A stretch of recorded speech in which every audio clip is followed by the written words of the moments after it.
Okay, that's great. Okay, we're on. Well, look, I'm absolutely thrilled that you're able to join us today, Walt. I think we had a very good conversation in the week. Could have gone on for a few more hours, I think. Absolutely. But as I said in the bio, that wasn't wholly accurate. I would be very surprised if the 22 participants that are on this call don't know of your work. Um, Obviously, that wasn't an extensive bio. I think the other stuff that you've contributed also, such as the, chronology and index. I mean, what a, project that must have been for you. I think you said once it took 7 years, something like that. It was absolutely crazy. The chronology, which is that when you can't, it's not reflected. It was 7.5 years. Yeah. And I took 40 days off during that 7.5 years because I had to have everything on my own personal desktop. So if I came upon any imaginable factoid, it might corroborate something that's already on paper, or it might contradict something. So I had to go right back to the original, add the corroboration or the contradiction. And I had to remember everything that was there. And if anybody wants to try it, I don't recommend it. No, what an incredible project that is. And of course, the other things that's not been mentioned is a lot of the written work that you did outside of books per se. I mean, for example, I don't know if everybody knows, but you were behind the JFK Deep Politics Quarterly publication. What was that? How many years did you run that for? We did it off and on. It had about, I don't know, 12, 13-year run, and then another 3 maybe by unpopular demand. And I was, at the time we were doing it was me with a little bit of help. And I was extremely proud of it. And since then, I've seen this publication called Garrison, which is absolutely incredible. I mean, it put anything that the JFK Quarterly to shame in terms of formatting, beauty, illustrations, jumps in articles, just incredible stuff. I mean, we did what we could with the resources we had, and I think we got a lot of messages across. The one person that was most helpful for many years died in September of 2018, and that was just a bad time. And I really wasn't keen about going on alone. And at that time, I was already 71. And I was also a little fed up with what was happening out there in the so-called conspiracy groups. So I said, I've done enough. 32,000 pages of chronology is plenty to get you started. Absolutely. Well, for those of you that don't know much about the Garrison magazine, I've got quite a few issues. This was a 60-year anniversary one. There's one here that was very much dominated by British contributors. So Walt is right. It's an absolutely fantastic publication. But S.T. Patrick is the driving force behind it, and he's a really good podcaster. So if you haven't come across his work, just Google Midnight Writer News, and you'll find him. But am I right in thinking that you've contributed to every publication of Garrison? Would that be right? Up to a point. Right. Yeah, I know. I'm going to say maybe I was involved in the first 10 or so. The problem, or several, I had a couple surgeries, COVID. There were reasons why I didn't. And there were a couple times when I just sat back and said, I don't have anything to say. And I'm not going to just get out there to put my name out. Sure. But I remember when I first met up with Mr. Patrick, his whole focus was to get that magazine into schools and colleges and what have you. And that's a tough nut, because the American education, such as it is lone assassin. Mm. Yeah, I took a horrible beating as a public school teacher. I took a horrible beating the first time I had a Kennedy book published. Mm. Uh, I Yeah. mean, I don't want to relive that one for any such imagination. And just to give you an idea, after Stone's, after Oliver Stone's movie, I'd been teaching at one of the local Kool-Aid colleges for a few years, and they said, "Hey, we're going to put together a JFK course, and would you do it?" And I said, "Yeah, I can do it. That's all right."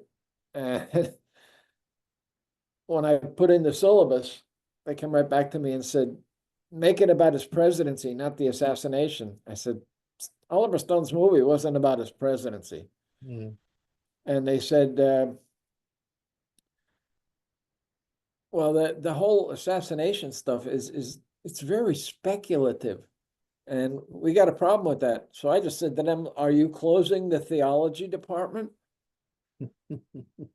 And they said, "Well, the class is only gonna come to be if 13 people sign up for it." I said, "Look, I don't care." It was a summer class too. So the next 2 days later, I found out 52 people signed up. Mm. And we had a lot of fun. It was a good class.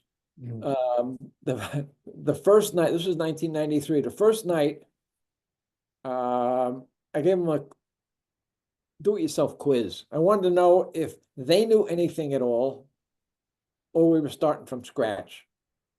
And they did pretty well. Very few of them knew the color of the limousine, for instance, but most of them knew, a good bit. So we were all set to go. The next night, I walk in. I said, "Okay, tonight we're gonna." And they said, "Where's the quiz?" I said, "You had it last night." "Oh no, we want a quiz every night." So that weekend, I wrote the JFK assassination quiz book. Which is a great little quiz book, by the way, for those of you that maybe haven't seen it. That was a 3-day Mm.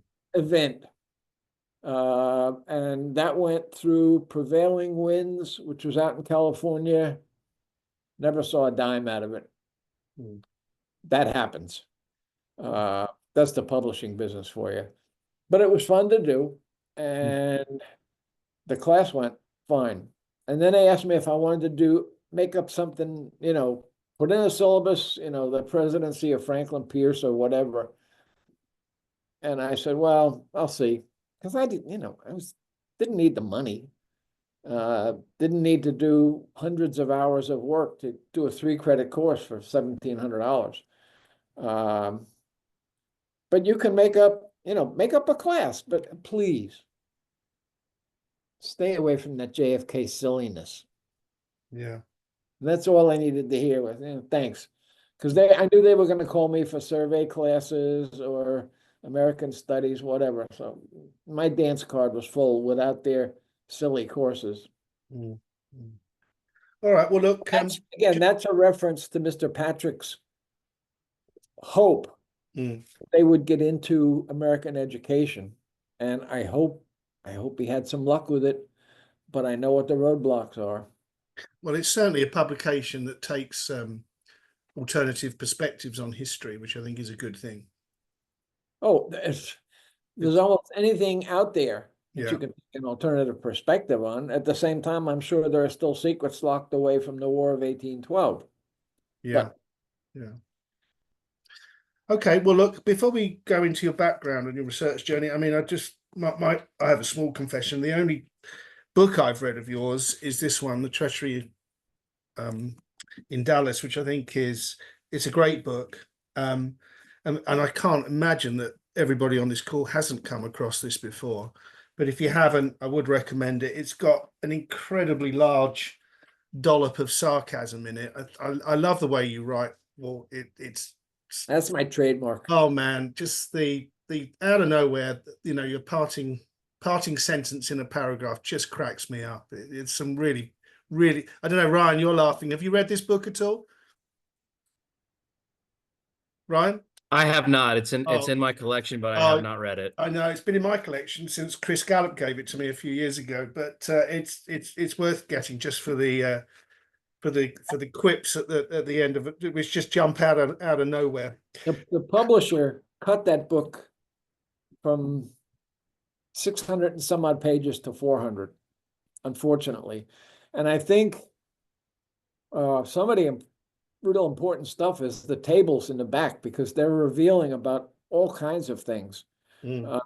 The line, one of the lines that I can remember that ended a chapter was about I was debunking the idea that the driver of the limousine fired the fatal shot. And I just said, for all he was worth as a federal agent, he wasn't Annie Oakley, Yeah. Oh. who 1860-1920, that's when she lived. But that book was, the picture that I sent them for the cover, they didn't use because they thought it was sinister. I said, the book is sinister. Why not have matching cover, for God's sakes? And their original cover, which I still have, but not handy, the cover they designed for that book was a Lone Assassin cover. Mm. And I saw it and I said, my God, what are you doing? It was a picture taken November 22nd, the white automobile going down Elm Street, and a dotted line from the 6th floor window to that white automobile. I called them up. I said, what does this represent? They said, well, that's the shot into the car. I said, the car is blue. And we're not trying to say that it was that window on a blue car. So they changed it. But they also changed the title. The original title was Blue Death, Red Patsy, White Lives. Mm. Do you know one of the chapters I found most fascinating in the book was the Warren Commission statistics. When you really take, and obviously Walt did, a deep look at the statistics in terms of the commissioners, their appearances, the questions, the number of questions that they asked, the type of questions that they asked. I mean, you break it down into irrelevant, nonsense, leading questions. Yeah. The 109,930 questions, which I counted. Yeah, some of it, so many absurdities. And I expanded on that, what you're talking about. I expanded on that in the book called Warren Omission, which concluded that it should have been called the Dulles Commission. He was present for more of the commission work than anybody else. He asked the most questions. And that's a clue as to what are they trying to put under the carpet here. Yeah. I mean, Richard Russell, the armed services guy, he was at 6 meetings and asked, we've already had more questions asked at this gathering than Richard Russell asked at the Warren Commission.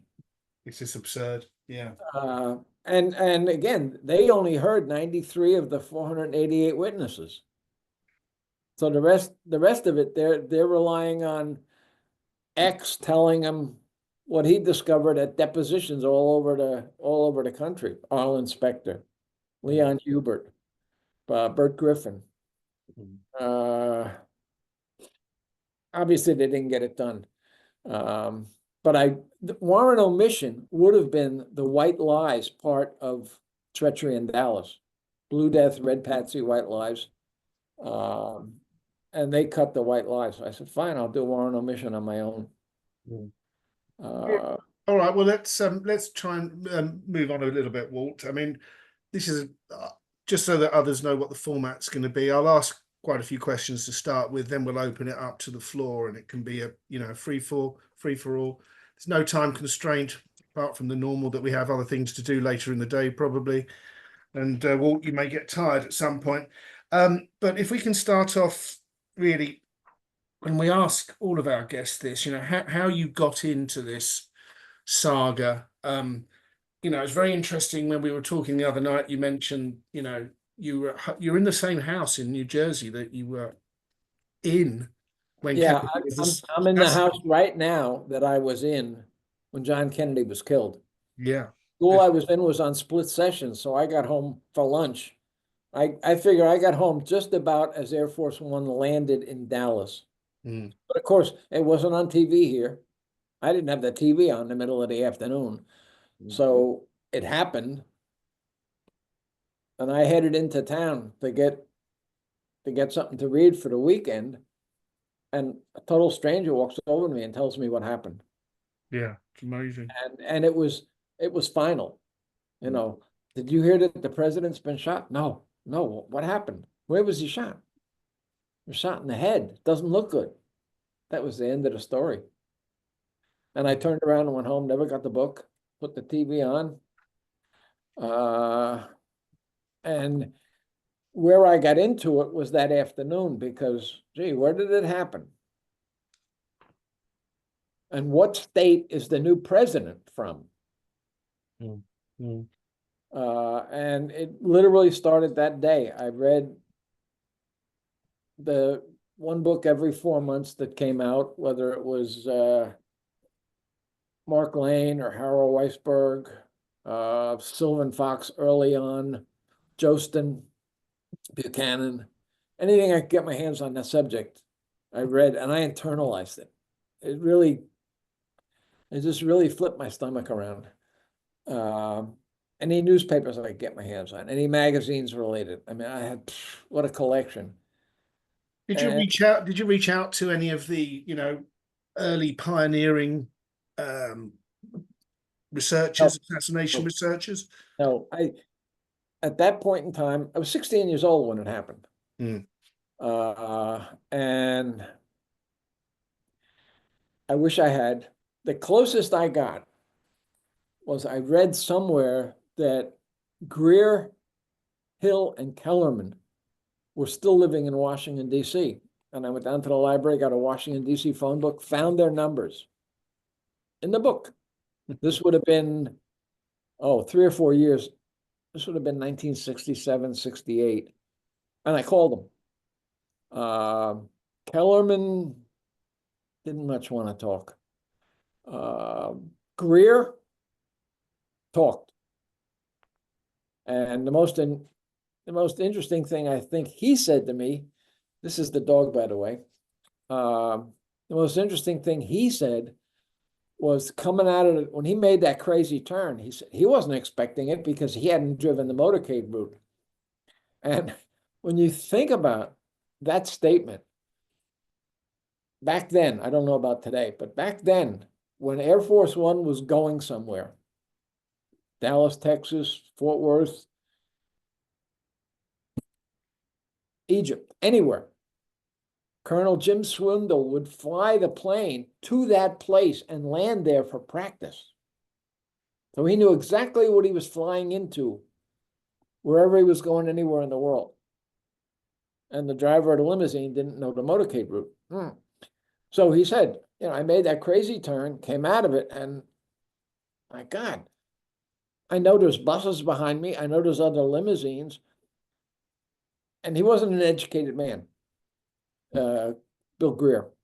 He said, I had to keep in mind to maintain the integrity of the parade. And that's probably the most intelligent sentence he ever issued, because in his testimony, there's a lot of dems, deeses, and dozes. I ain't seen any hint of that. But he was forthcoming. And I said, look, I want to talk to Clint Hill. He said, don't waste your time. They're not going to talk to you. I said, look, I'm a college student now. Don't waste your time. He's not going to tell you. All he's going to do is hang up the phone. And if you call him back, he's going to get nasty. And of course, Hill still believes what he believes. But I just stayed with it through thick and I mean, my college studies suffered because I was JFK. 1 or 2 days a week, I would go to the public library in New York City because I was in college in the Bronx. I'd go into New York City just to read the volumes, the 26 volumes, which I tried to buy. Did anybody know the story or hear that story? This was when you went to The government printing office in yeah, Washington. and they this is you tried to buy them at like very late in the day, didn't you? And Yeah, yes, yeah, exactly yeah. correct. It was, I don't know, they were closing at 4 and I got there maybe 20 to 4. And I said, you have to understand, government printing office was at that time subsidized. So you could get something the size of a phone book about trout fishing in the United States, and they charged 50 cents for it. And there was books for sale all over the showroom floor.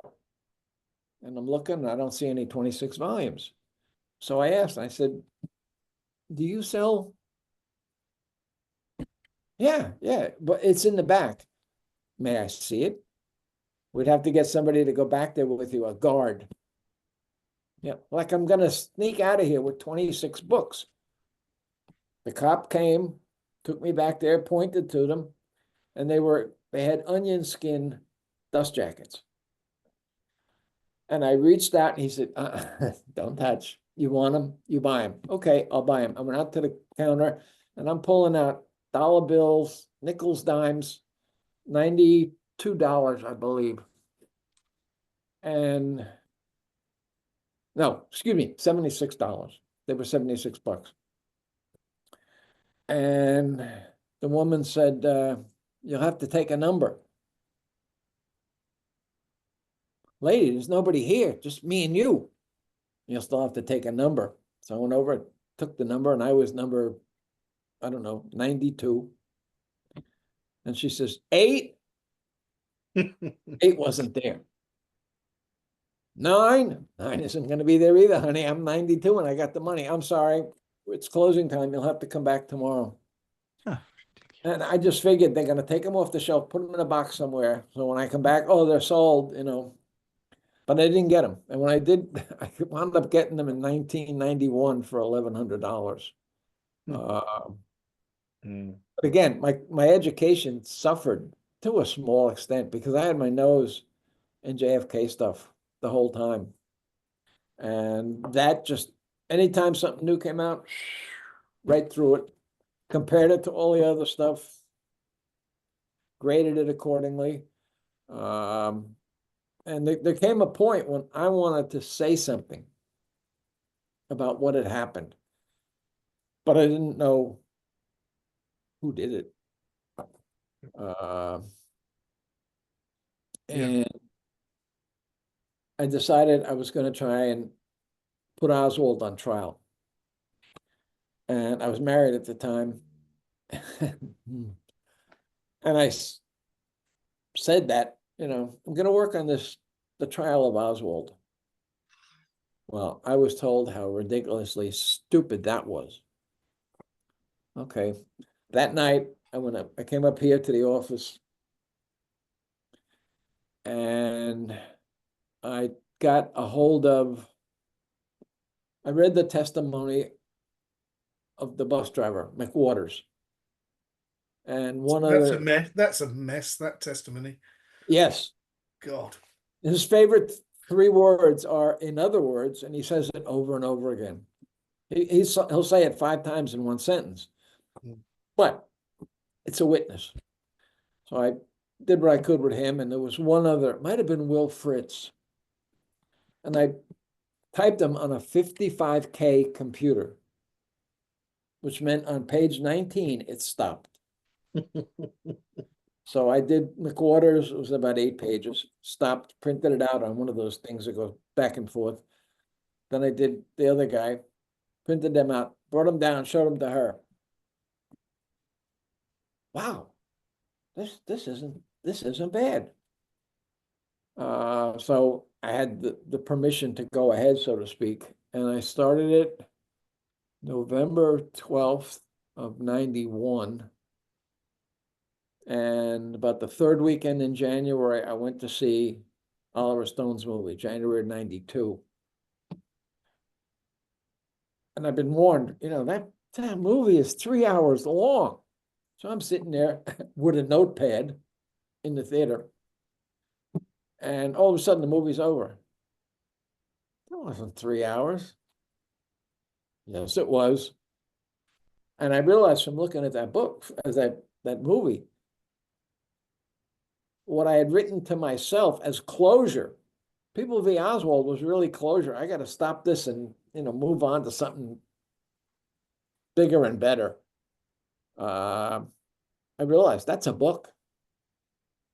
And it was sold for publication within like 6 weeks. So it took me 10 weeks to do it and 6 weeks to sell it. And it was fun to do. And again, the sarcasm.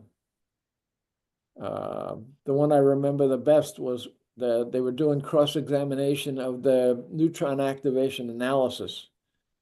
And, this bullet came from this batch and this bullet came from this batch. And I had the defense attorney hand the guy a quart of milk. Can you tell the jury what this is? It's a quart of milk. Handed him another one.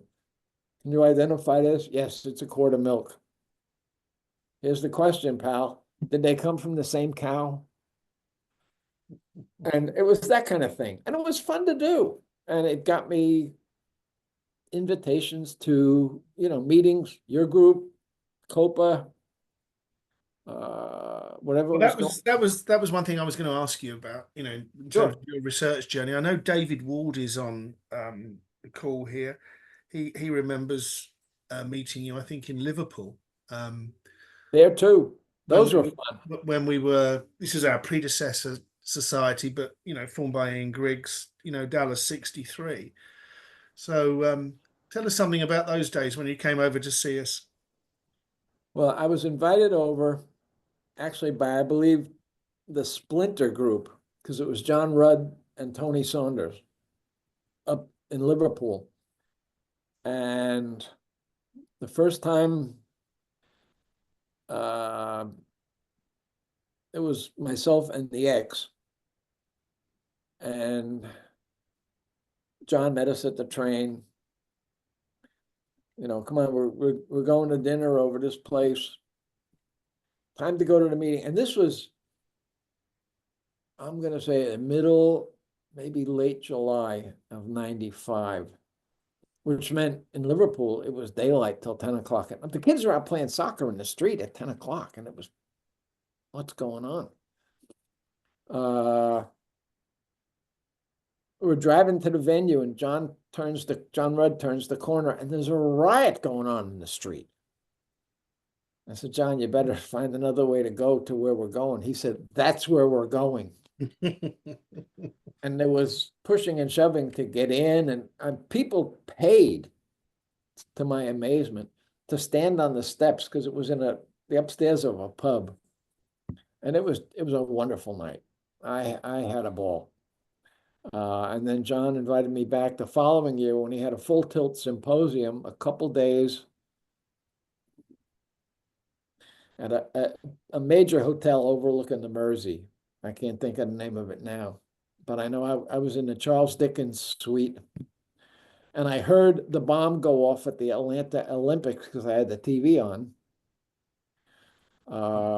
And it was wonderful. And the media, BBC in England, was just absolutely incredible in terms of their interest in what was going on. And every time I turned around, we'll send a car. First of all, John Rudd gave me a cell phone. He said, BBC has this number. They're going to call you for 5 minutes, 10 minutes. I don't care. Do it. We can manage that. So I got all kinds of, this is BBC Nottinghamshire, if there is such a place. Can you tell us what? I know it's a bunch of people that are concerned about the truth and what happened with President Kennedy, and we're going to hash out some ideas, and maybe we'll take a few steps forward. Maybe we won't, but at least we'll know that the ideas weren't going to take us forward. It was just fun to do. And a few times they sent a car, and there I am sitting in the studio where the Beatles recorded one of their early albums. And they sent a car for myself and Dr. Crenshaw, who was there. And there was one event late on Saturday night, and they wanted a conspiracy theorist. And somebody came and said, would you go down to the studio and do this? I said, if you need me to do it, I'll do it. John Newman just about knocked me over. Oh, Walt, let me do that one. Fine. I've talked plenty since I've been here. And he went to the studio, and the three topics that they were going to have on this hour-long think tank: who killed Kennedy? The Titanic didn't sink. It was just a lousy boat, and it sailed back to Liverpool. And the U.S. has military bases on the moon and Mars. So I thought, good for you, John Newman. I'm glad I'm not there.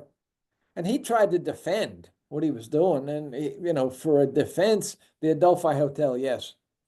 What he did was as good as could be done. But the deck was stacked. This guy wasn't going to have any, you know. I'm sitting there watching it. We called the room I was in, CIA headquarters, and everybody from the convention was up in our room watching Newman on television. He said something, and I said, hey, just tell him, look, if Oswald is the lone assassin, Mandy Rice Davies was the lone hooker, and leave it at that. But he wasn't thinking in those terms. But those trips were just marvelous fun. I spoke with Ian's group at the far end of a underground route somewhere out in the middle of nowhere, but available from the underground. And that was on August 16th of 1995, which was the 50th anniversary of the last day of World War II. And there was big doings in London that day. All of the surviving veterans were marching, and in 97-degree heat, falling over.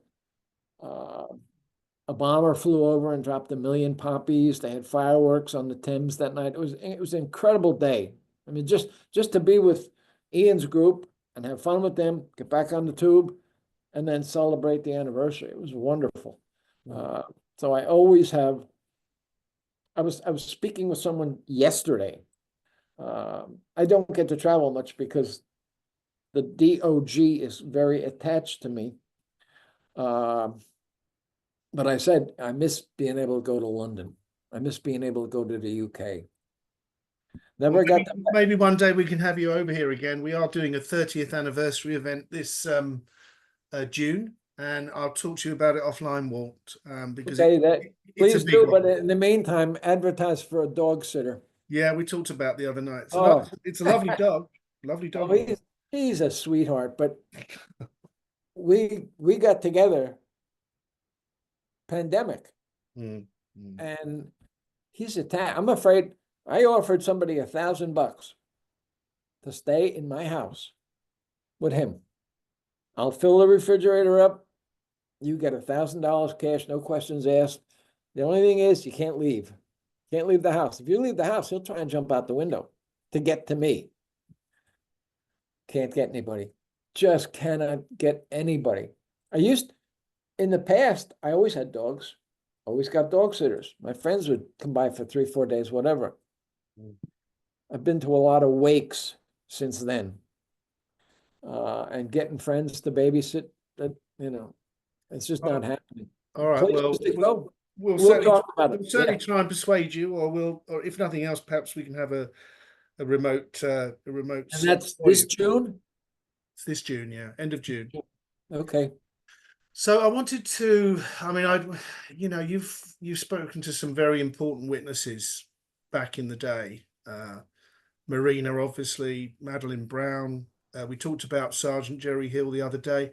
I mean, I can't, I feel I have to at least ask you about Marina. How did that go? Tell us about that. I met her for the first time at a symposium up at Harvard in November of '93. And I'm waiting outside. I knew she was going to be sailing in the door, and I'm waiting for her at the door with a couple of copies of People V that I would like her to sign. So I'm standing there, and all of a sudden she comes around the corner and she says, "Oh, Walt Brown, how you doing?" How do you know who I am? My picture's not on the book cover. She was friendly and very respectable, very respectable. There were, oh, the audience was about 500 people that day at Harvard. And there were a good number of researchers whose names you would know right off the top. And she was asked a question about the U-2.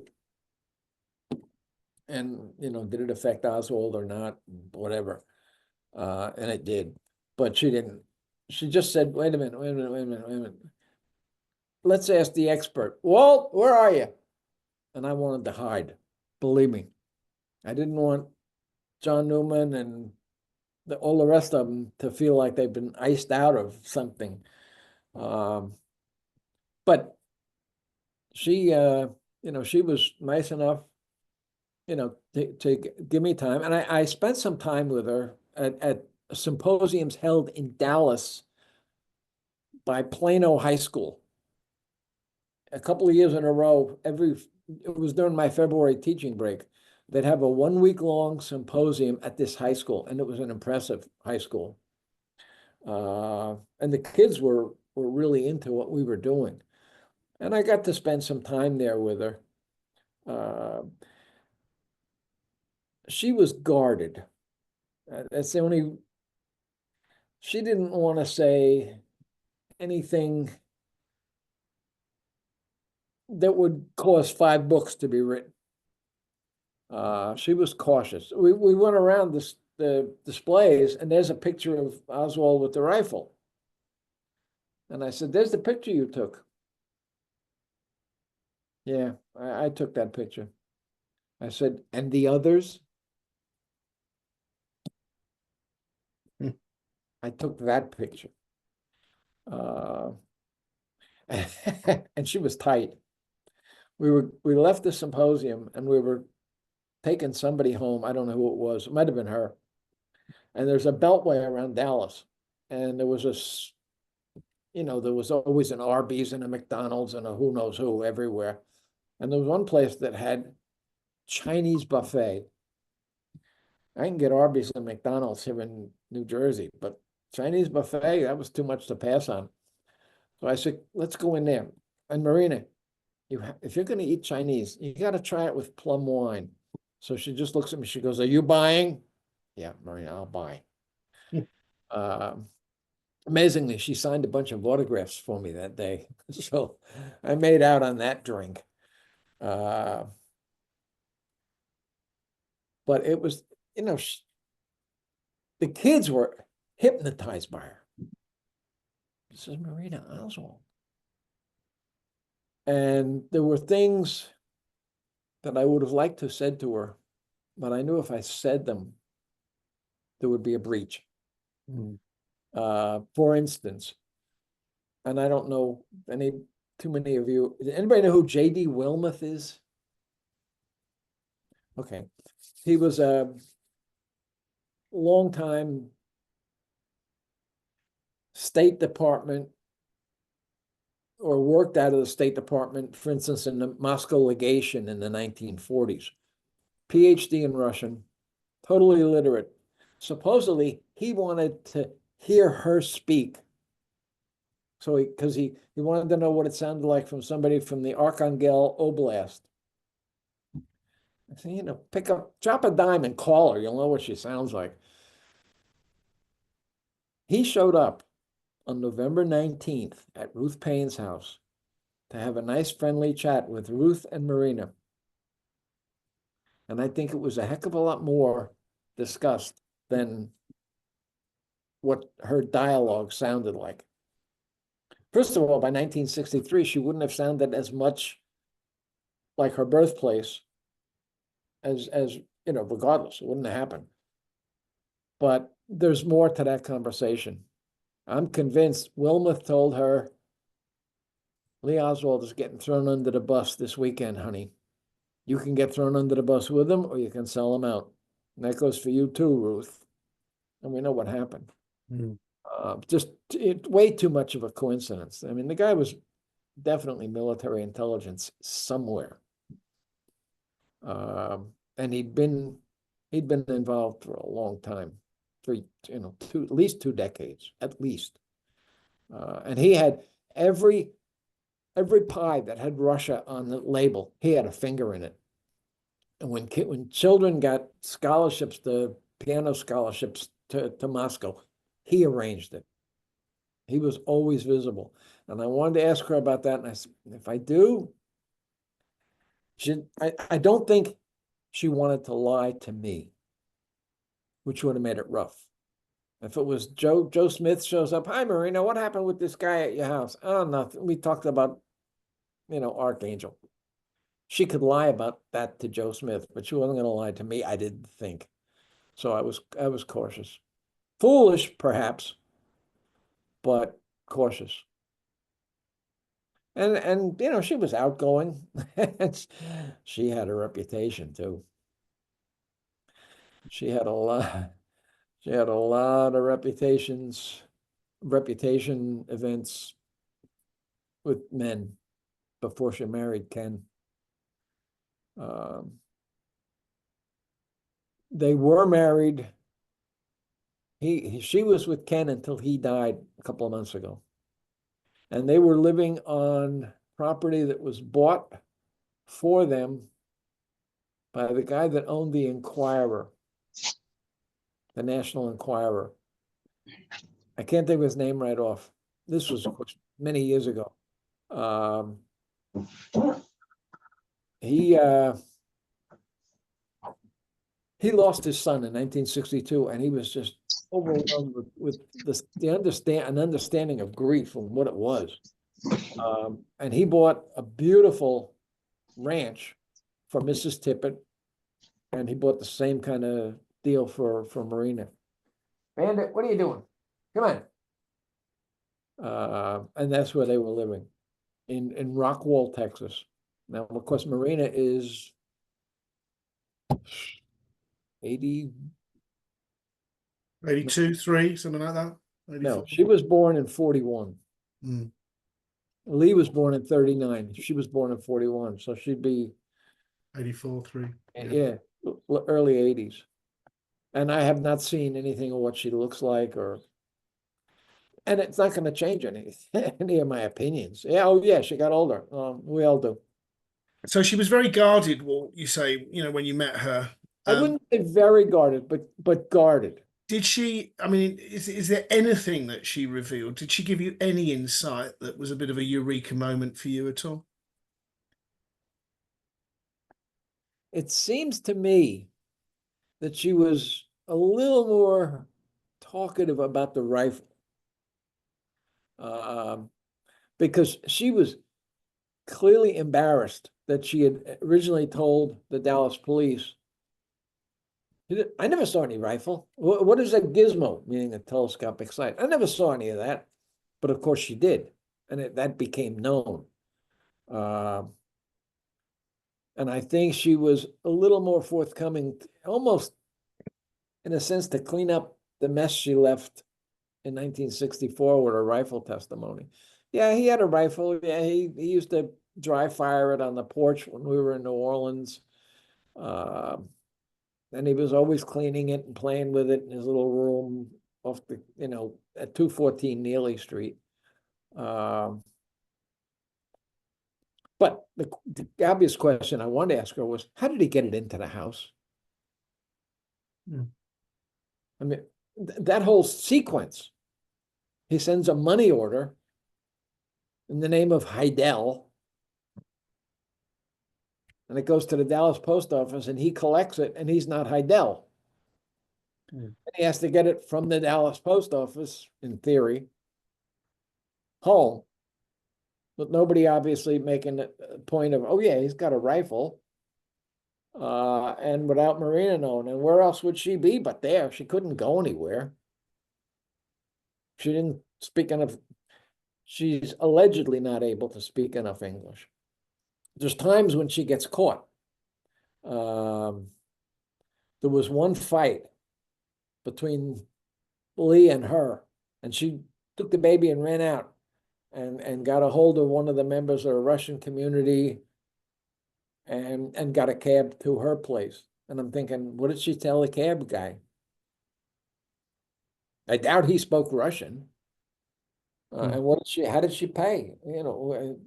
Making phone calls, the whole thing. There's places where the whole life doesn't make any sense. I see the word daughters over here. Both beautiful. Both beautiful. The last time I spoke anywhere, well, the WEC symposium in 2013 fell on the younger girl's 50th birthday, which was the 40th anniversary of the Saturday Night Massacre. So it was an interesting day.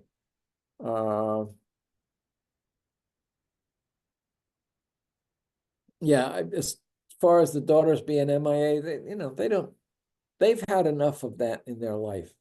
I mean, Rachel was 5 weeks old when she lost her father. So yeah, they've had enough. And I believe one of them became a doctor. Wouldn't surprise me.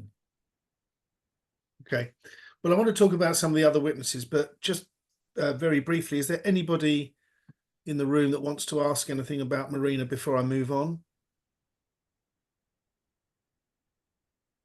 Okay.